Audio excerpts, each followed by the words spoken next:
Fewer planes in the sky means more stranded passengers on the ground. A chain reaction which began at an air traffic control centre in Hampshire and extended to airports around the country. Stuck in the plane. Stuck in the plane, yeah, again. Thousands of passengers who boarded their planes then found themselves going nowhere as their aircraft missed scheduled takeoff slots and had to wait for new ones to be allocated. So we've been told that we have to wait on the plane for at least 2.5 to 3 hours more. We've already been on here for about an hour and a half, sat in Gatwick Airport runway. Not very good, but at least we're safe. Yeah. The first we knew about it was actually when we got on the plane and the captain told us. He hasn't really told us much more, to be honest, so we'll have to wait and see. Luckily we've got Sky News, so we can keep up to date with what's happening. This is where the problem started. The air traffic control centre at Swanwick manages the sky over England and Wales.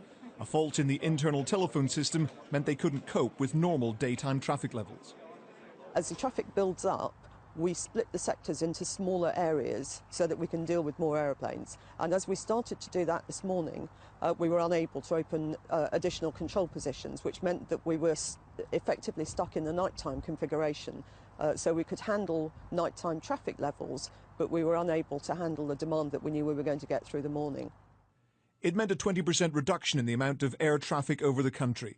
This speeded up flight tracking of planes, shows the skies were still busy, and anyone observing Heathrow could be forgiven for thinking it was business as usual. But arrivals and departures were less frequent.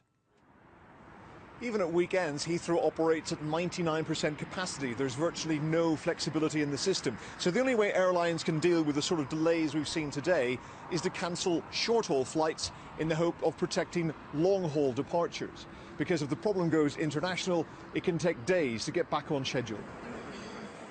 But that's of no comfort to those whose flights were cancelled or severely delayed. And even though the problem wasn't caused by airport or airline staff, there were still complaints about how they dealt with the situation. It tells you to ring the 0800 number, the BA number, when you ring it. It just says we're very busy and it cuts you off. They seem totally unprepared, and it's an absolute disgrace, it really is. The website isn't working to rebook. There's a 500 people queue on the rebooking. You know, I'm not British, so I have to find a hotel to stay. Other airports have more capacity to cope with delays, so Gatwick and the rest saw fewer cancellations, but passengers still experienced long delays.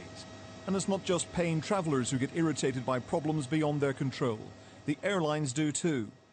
Ryanair issued a statement calling on the Civil Aviation Authority to intervene and prevent further chaos for thousands of passengers affected by this ATC failure. While we acknowledge problems can occur, where is the contingency? It's simply not good enough, and the CAA needs to act now. The Civil Aviation Authority says it will talk to National Air Traffic Services next week to learn lessons from what's happened. But even after normal service is resumed, it will still be hours before the airlines can clear the backlog.